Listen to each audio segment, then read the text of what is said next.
Washroom of the boys hostel for nurse block.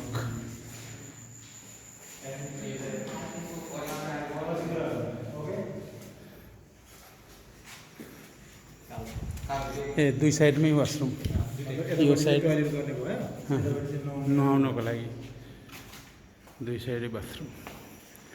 अनि भाइहरू बसिरहनु भएको छ यहाँहरू। तपाईँको रुम कुन?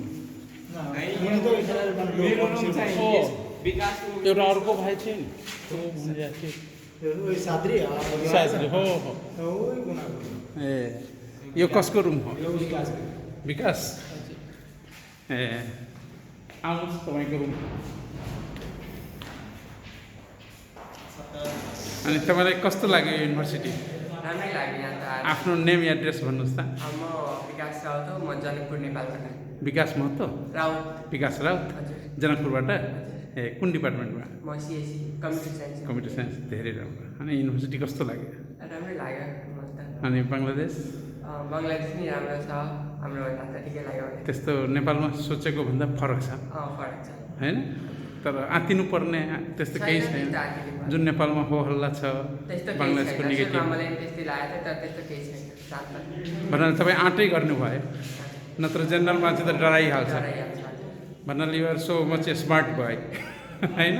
अहिलेको युगमा स्मार्ट भएन भने काम छैन, नत्र डराएर यस्तो अपर्च्युनिटीबाट वञ्चित हुन सक्नुहुन्थ्यो होइन? तर आँटेर आएपछि फिजिकली देख्न पाउनु भयो। साथीभाइहरू पनि राम्रै होला होइन? सिङ्गल रुम यस्तो पाउनु भएको छ। ल धन्यवाद है। ल भाइको आफ्नो नेम एन्ड एड्रेस भन्नुहोस् त। मेरो नाम चाहिँ रमेश कुमार यादव, म चाहिँ नेपालबाट, रूपन्देही नेपाल। रूपन्देही? रूपन्देहीबाट हो। अनि कुन डिपार्टमेन्टमा हुनु? म चाहिँ CSC computer science and engineering department. धेरै राम्रो। अनि युनिभर्सिटी कस्तो लाग्यो? युनिभर्सिटी त राम्रो छ, एकदम राम्रो छ भनेको। यस्तो युनिभर्सिटी त चाहिँ नेपालमा मलाई देखेको पनि थिएन होइन? पक्कै छैन। पक्कै छैन, अब के भनौँ होइन? जे होस् राम्रै छ युनिभर्सिटी। अनि बङ्गलादेशको जुनैले हो हल्लाको नेगेटिभ न्युजहरू जुन आयो त्यसले तपाईँलाई कुनै पनि विचलित पारेन?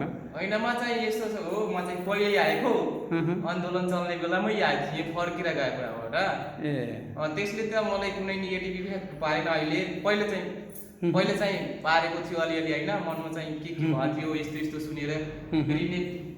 ए तर पछि सबै ठिक जस्तो लागिरहेको छ। त्यस्तो आत्तिनु पर्ने डराउनु पर्ने छैन। हस्, थ्याङ्क यू भाइ। भाइको यो चाहिँ सिङ्गल रुम हो है? ओके।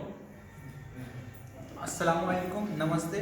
मेरो नाम रिहान शेख, मेरो घर चाहिँ नेपालगञ्ज नेपाल।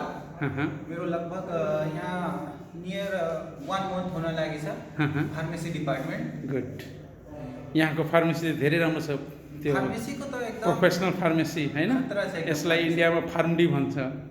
धेरै पैसा पनि लिन्छन्, तर बङ्गलादेशको सस्तो एडुकेसन र क्वालिटी एडुकेसन। सस्तो भनेर भएन, क्वालिटी एडुकेसन छ होइन? क्वालिटी छ पढाइमा त। यहाँ भनेपछि एजुकेसनमा त एकदम अगाडि नै छ हाम्रो नेपालभन्दा। त्यही त यो कुरा जेनरल विद्यार्थीहरूमा मेसेज गएको छैन, जसको कारण हाम्रा नेपालका विद्यार्थीहरू धेरै पैसा खर्च गर्छन् र प्राइभेट संस्थाहरूमा पढ्छन्। र हामी चाहन्छौँ कि हाम्रो के भन्छन् एक्स्ट्रा पनि यहाँ पढ्न मिलिरहेको छ। जस्तै हाम्रो नेपालमा भनेपछि 4 yearको फार्मेसी हुन्छ, बी फार्मेसी। अनि यहाँ पनि लगभग 5 yearको हुन्छ, त्यसमा फेरि प्लस हस्पिटल फार्मेसी 6 महिना। त्यसैले हामी यसलाई फार्मडीकै इक्विभ्यालेन्ट मान्छौँ। जुन इन्डियामा फार्मडी पढ्ने गर्छन् र 15-16 लाख रुपियाँ खर्च गर्छ, त्यस्तो छैन। भनेपछि Jashore university of science and टेक्नोलोजीले के छ भनेपछि जस्तै युएसए जस्तै अमेरिकादेखि डाइरेक्ट कन्ट्याक्ट छ। जस्तै यहाँदेखि जस्तै बी फार्मेसी प्रोफेसन फार्मेसी गरेपछि जब यहाँदेखि त्यो लेटर सेटर बनाएर दिन्छ भनेपछि डाइरेक्ट हामी मास्टर गर्नु पर्दैन, डाइरेक्ट त्यहाँ अमेरिकामा गएर पिएचडी गर्न पाइन्छ। यो एउटा माने यहाँको लिङ्क प्रोग्रामले गर्दा यहाँको ग्रेजुएटहरू बाहिर जानलाई सजिलो। माने स्कलरसिपमा पढ्न पायो, बाहिरको उसमा आफ्नो एक्सपेन्डिचर गर्नु परेन, फुल फन्डेड स्कलरसिप भिआइपी स्कलरसिप पाउँछन्। र यहाँको गभर्मेन्टको उद्देश्य नै हो कि यहाँको ग्रेजुएटहरू इन्टरनेसनल मार्केटमा राम्रो जब पाओस्, राम्रो स्कलरसिप पाएर फर्दर एडुकेसन गरोस् त्यही उद्देश्यले युनिभर्सिटी गभर्मेन्टले हजारौँ हजार करोडको इन्भेस्टमेन्टमा युनिभर्सिटीहरू बनाएको हुन्छ। अनि यहाँको हो हल्ला जुन नेपालमा जुन फैलिएको छ त्यस्तो केही छैन। त्यस्तो त केही छैन। अब यस्तो भनेपछि थोरै थोरै भनेपछि त्यो हाम्रो नेपालमा पनि हुँदै गर्छ आन्दोलन भनेपछि, त्यस्तो त केही छैन। त्यही आतङ्कित हुनुपर्ने वा डराउनु पर्ने त्यस्तो छैन। माने हामीको सोचेको भन्दा धेरै राम्रो एडुकेसन छ। त्यो एकदम राम्रो छ एजुकेसन हाम्रो नेपालभन्दा। थ्याङ्क यू भाइ।